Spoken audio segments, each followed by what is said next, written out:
ассалому алайкум шунавандаҳои арҷманд.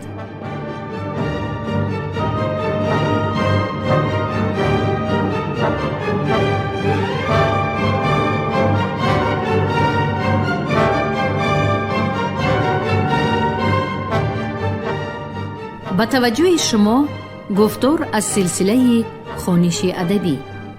қироати китоби президенти ҷумҳурии Тоҷикистон муҳтарам Эмомалӣ Раҳмон «Тоҷикон дар оинаи таърих аз ориён то сомониён». китоби сеюм, гуфтори 67. این لحظه به اختیار هنگامه پسران یزدیگرد پیروز و هرمزد و عدالت پسندی پادشاه حیاتیله خوشنواس از تاریخ طبری چنان که بالاتر آوردیم به یاد می رسد. چون پیروز از سیستان سوی ملک حیاتیله به غرجستان و تخارستان و بلخ رفته سپاه و یارمندی خواست، ملیک حیاتیله خوشنواس اخشنور او را گرامی داشت، ولی سپاه نداد که با برادری خردیش بجنگد. ولی هنگامی که ملیک حیاتیله خبری ستمکاری و بیدادی هرمزد را شنید، پیروز را سپاه داد تا با برادرانش بجنگد. او هرمزد را با 3 تن از اهل بیتش کشته ملک را گرفت و سپاه حیاتیله را با پاداش‌های مناسب بازگردانید.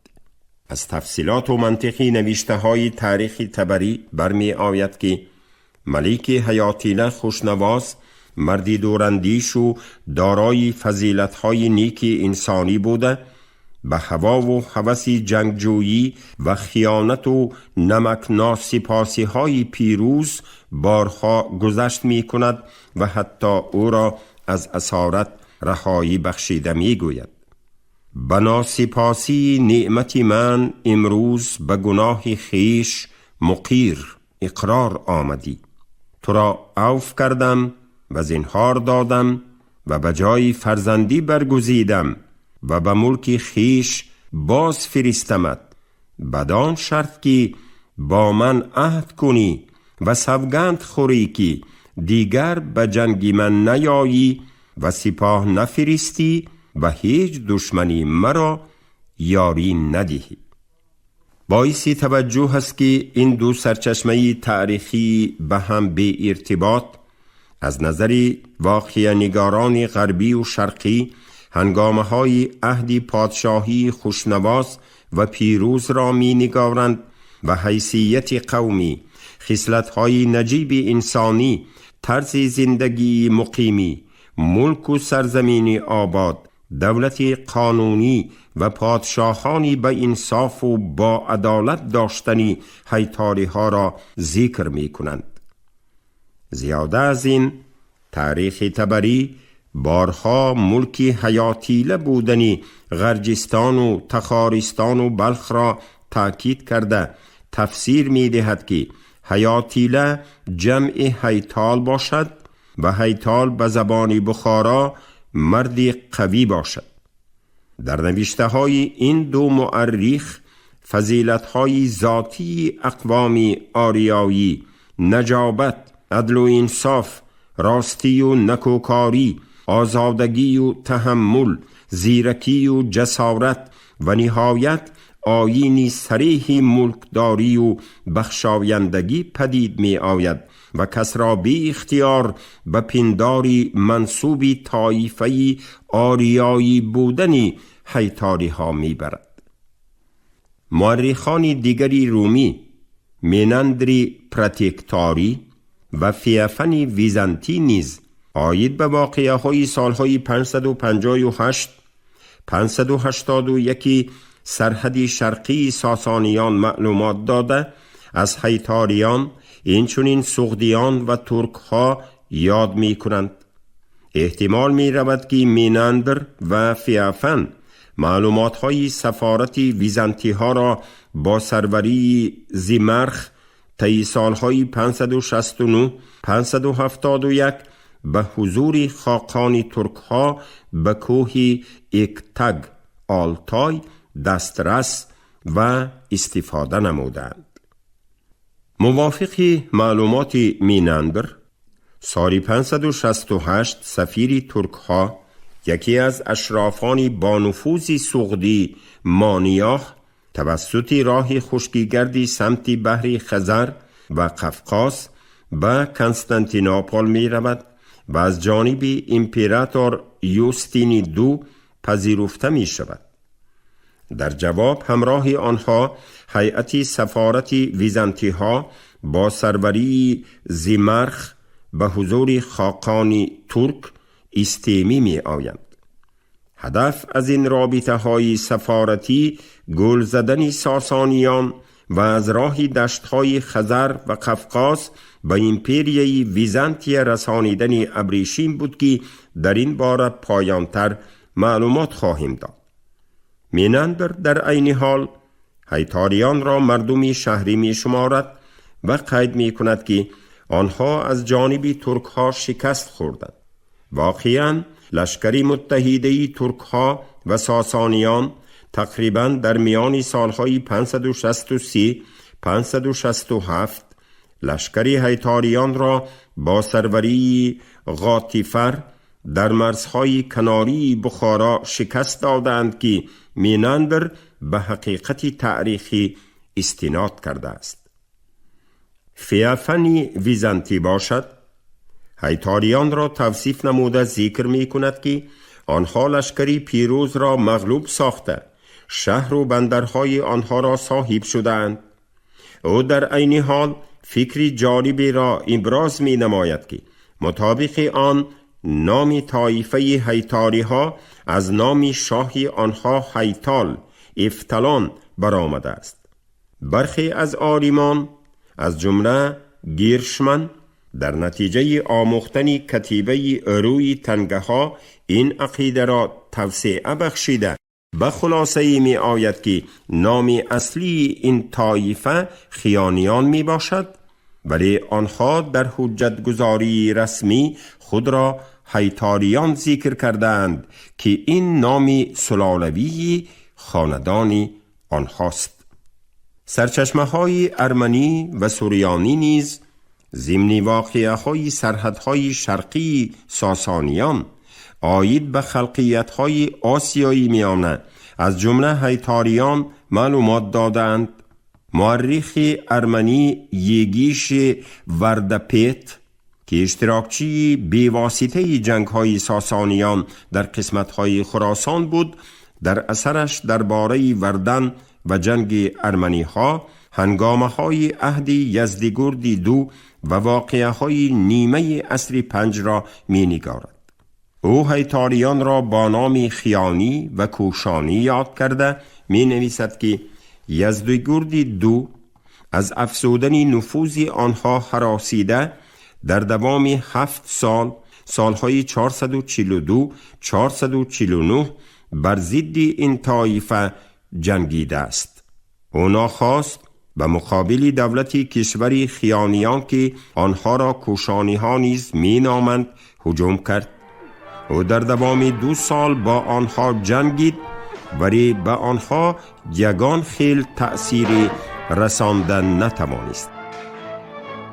یزدگرد دو در سال 16 حکمرانیش، یعنی سال 454، از نو با قهر و غضب زیاد به کشوری کوشانی ها هجوم برد، ولی خیانی با نام بیل که دینی مسیحی داشت از دربار شاه گریخته به پادشاه کوشانیان خبر می دهد که یزدگرد با لشکری افزونی سوی کشوری هیتاریان آمده ایستاده است. پادشاه کوشانیان در حال لشکر جمع کرده از جنگ روبرو با یزدگرد دست می کشد و در دره‌های تنگ به قنات چپ و راستی سپاهی او هجوم کرده او را مجبور می سازد به لشکرش امری بازگشتن دهد. پادشاه کوشانیان هیتاریان از پس او هجوم آورده بسیار شهر و ولایت‌های شاهی ساسانی را غارت کرده، سپس به کشور خود بازگشت. این واقعه از روی منطقی تاریخی در دوره روی داده است که پسری کلانی یزدیگرد دو شاهزاده پیروز در سیستان همسایه کشوری هیتاری ها حاکم بود و بعد مرگ پدرش سال 457 به نزد پادشاه هیتاریان خوشنواز به سوی غرجستان و تخارستان و بلخ امداد خواهی رفت تا که سلطنت ساسانیان را از دست برادرش هرمزد بستاند. و طبیعی است که یگیش وردپیت هیتاریان را واریس کوشانیان و پادشاه قانونی کوشانی خوانده از روی پنداشت و تعبیر ساسانیان نسب آنها را خیانی می شمارد. تاریخ نگاران دیگری ارمنی مایسی خرینسکی، فاوست بوزن و لازر پرپیتسی نیست درباره کوشانیان و محاربه آنها با شاهان ساسانی به خصوص یزدیگرد دو و پیروز معلومات می دهند که از روی منطقی تاریخی و محاربه های هیتاریان و ساسانیان راست می آیند. سرچشمه های چینی عصر 4 میلادی را عرصه‌ای به صحنه تاریخ آمدن کوچ‌نشینان آلتایی زبان توصیف نمایند هم آید به برآمد اتنیکی هیتاری ها عقیده یگانه ندارند. بعضی سرچشمه ها چنان که در بالا دیدیم از تاریخ یویجی های کلان و یویجی های خورد معلومات داده برآمد هیتاریان را نیز مثل کوشانی ها از طایفه یویجی ها می پندارند. سرچشمه های دیگر هیتاریان را از قبیله گاوگیوی و از اولاد کانگیوی ها می شمارند. در این باره ریچارد فرای که به سرچشمه های چینی خیلی خوب آشنا شده است چنین اندیشرانی می کند.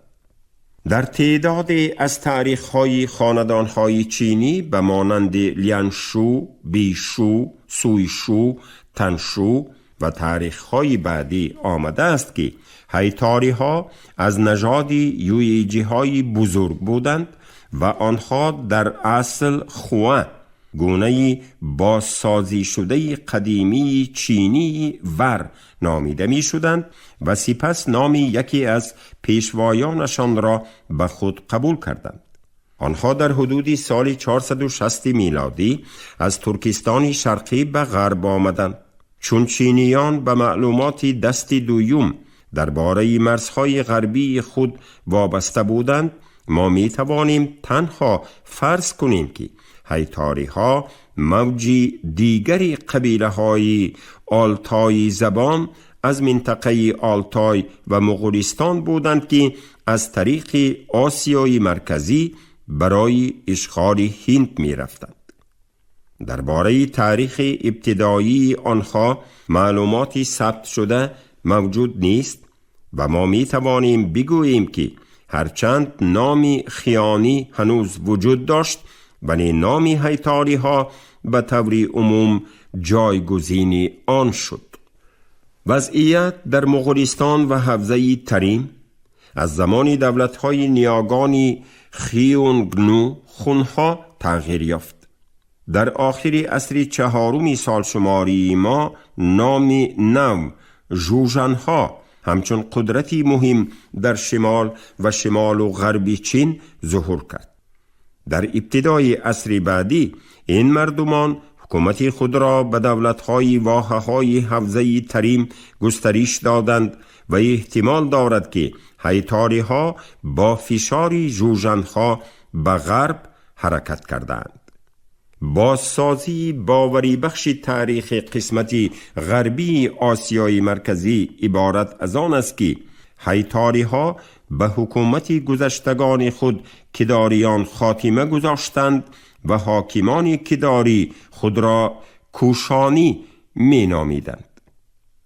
بعضی مورخان از جمله برنشتام، یناکی و گومیلیوف در زمینه بعضی سرچشمه های چینی از بدخشان بودنی اصل هیتاریان را پیشنهاد نمودند.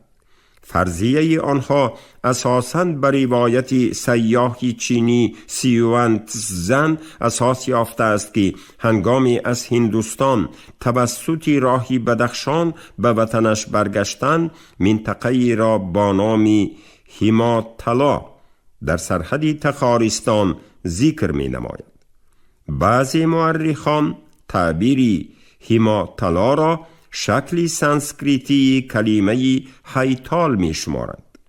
ولی به اندیشه تاریخ شناس غایبف بعضی ها این منطقه را به ناحیه درایم بدخشان نسبت دادند که نه آنقدر درست است.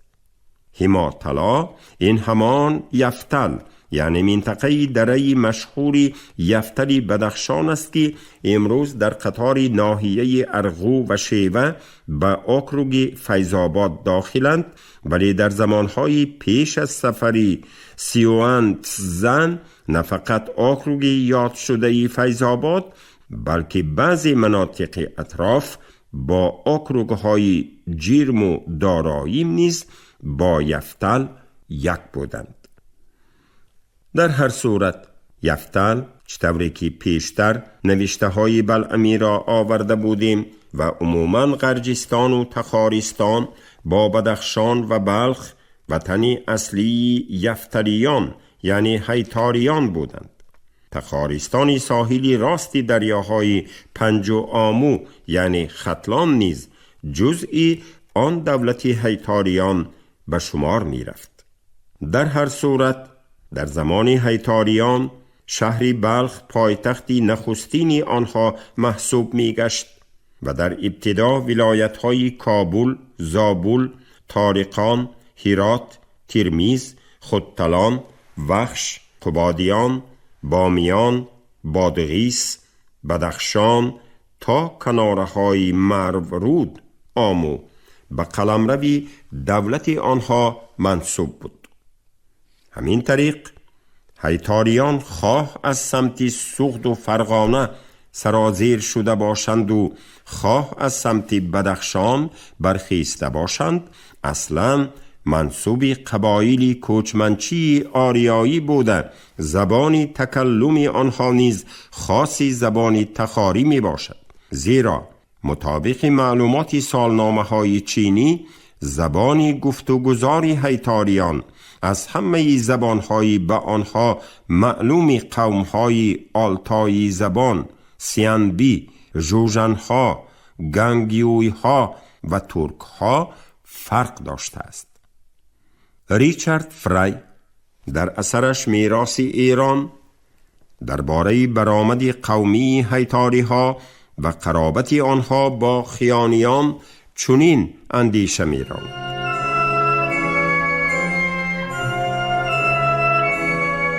Трудно определить этнический состав хионитов и эфталитов, но нет никаких сведений о том, что хиониты отличались по этносу от эфталитов. Скорее, есть данные, что эфталиты также соотносились к хионитам, как кушаны с юеджами. Иными словами, эфталиты могли быть ведущим племенем или родом среди хионитов. Можно предполагать присутствие алтайского, то есть гунского элемента среди хионитов и эфталитов, но больше оснований считать их иранцами. Мы вправе поэтому рассматривать эфталитскую державу Восточного Ирана и Северо-Западной Индии как преимущественно иранскую.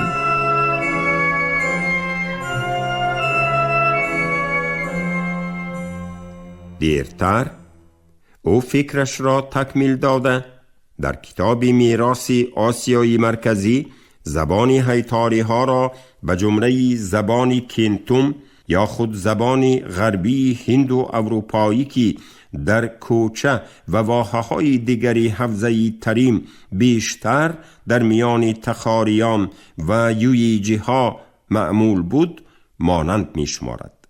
زبانشناسی توانا لیفشیتز برآمد واژه هیتال را از زبان شرقی ایرانی خوتن و سکایی دانسته. به تقویت فکری بلعمی هیتال به زبان اهل بخارا مردی قوی باشد معنایش را جسور و دلاور تفسیر می کند. سرچشمه های عهد بودایی هندی نیز درباره آسیای میانه و خصوص حرکت باختر و یونانیان به سمت هند، اینچنین هنگامه های عهد کوشانیان، انیخترش کوشانیان کوچک، بودوباش یویجی ها، سکایی ها و خیانیان سفید معلومات دادند. مخصوصاً در بعضی کتیبه های عهد گوپت ها نام های قوم های آریایی و پادشاهان آنها وامی خورند که در این باره تمدن شناسی توانا جواهرلال نهرو در اثرش نظری به تاریخ عمومی جهانی بارها خبر داده است. موافق معلومات جواهرلال نهرو، قوم خیانیان سفید به قلمرو هندوستان از سمت کوههای شمال غرب سرازیر شده اند. پیشوای عمومی خونخواه اتیله به سمت اروپا حرکت کرده، هم در ریم و هم در ویزانتیا دهشت افکنده بود. یکی از قبیله های خونخواه که آنها را خیانیان سفید یا هیتاری ها نیز می نامند، تقریباً در همان زمان از قلمرو آسیای مرکزی که آنجا طرز زندگی کوچی داشتند، در زیر فشار قوم‌های دیگری کوچمنچی ناچار به سمت مرزهای هندوستان روانه شدند و به ضبط کردن حدودهای شمالی آن شروع نمودند. اسکندگوپت، پادشاه پنجمی سلاله گوپت‌ها، این حمله ناگهانی خیانیان سفید هیتاریان را زده گرداند و موج حرکت آنها را سرکوب کرد.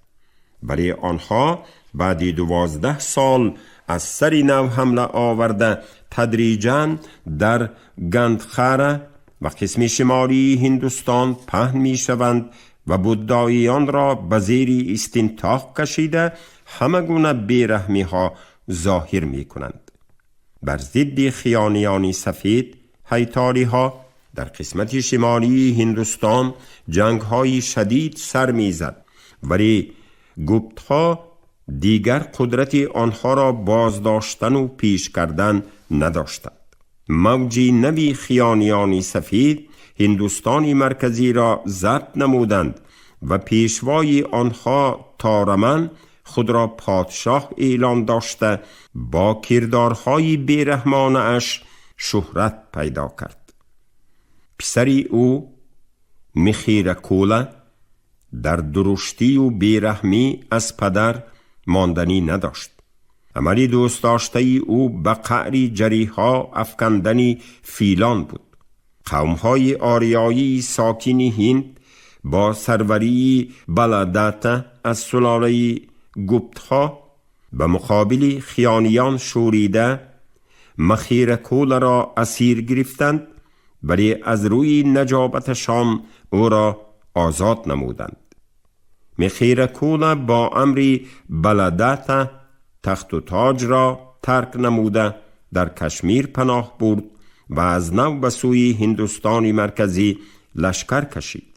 ولی دیرتر نفوذ خیانیان سفید کاهیده آنها تدریجاً با قومهای آریایی ساکن هند آمیزش می یافتند و شاید در شریان رجپوت‌های هندوستانی مرکزی آمیزش خون خیانیان سفید هیتاری ها جای داشته باشد.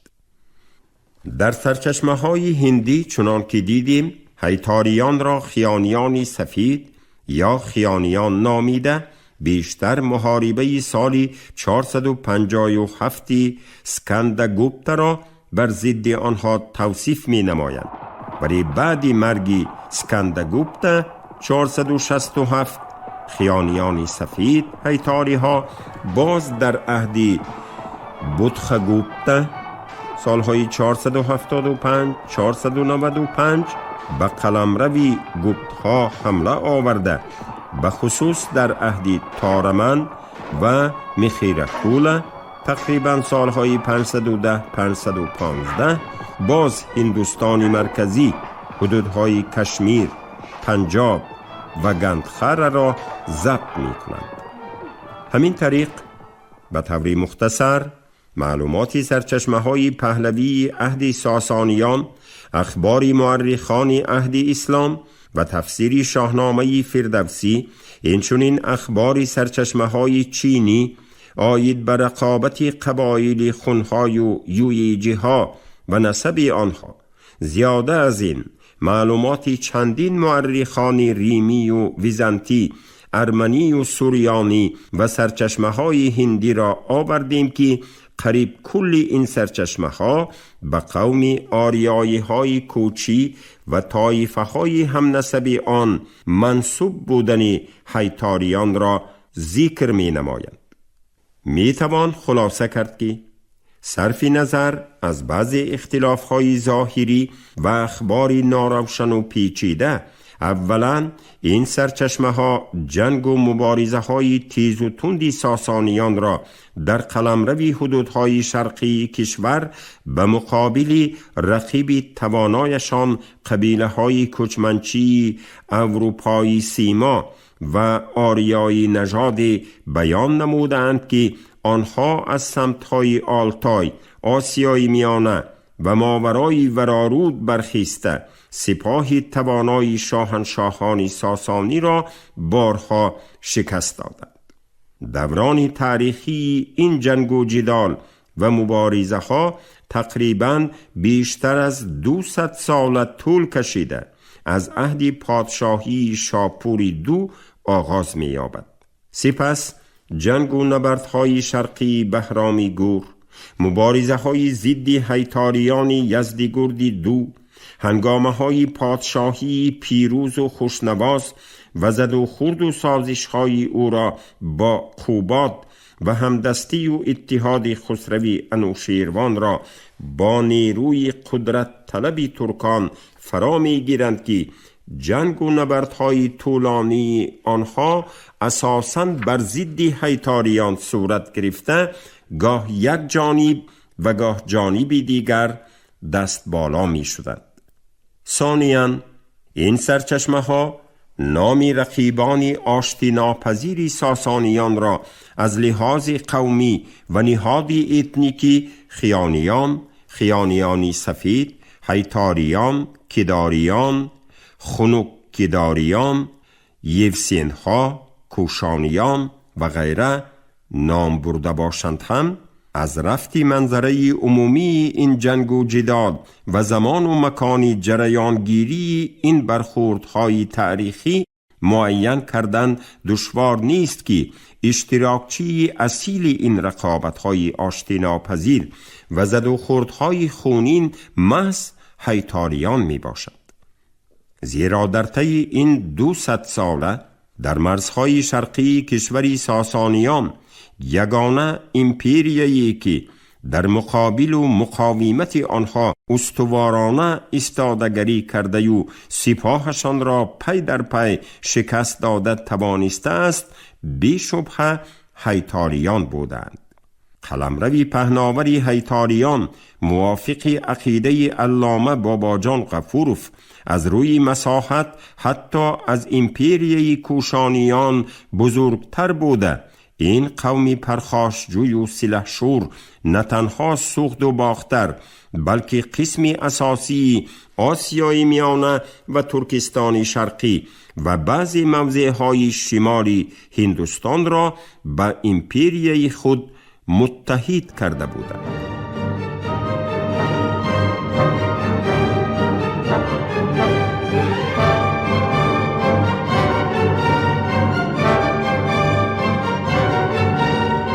شنونده‌های گرامی، شما گفتار 67 رو از کتاب پرزیدنت جمهوری تاجیکستان محترم امامعلی رحمون تاجیکان در آینه تاریخ از آریان تا سامانیان شنیدید. راوی علیزاده عبدالرشید خوجمقل، کارگردان شیرعلی نغزلی. پایان گفتار از سلسله خوانش ادبی. شاد باشید.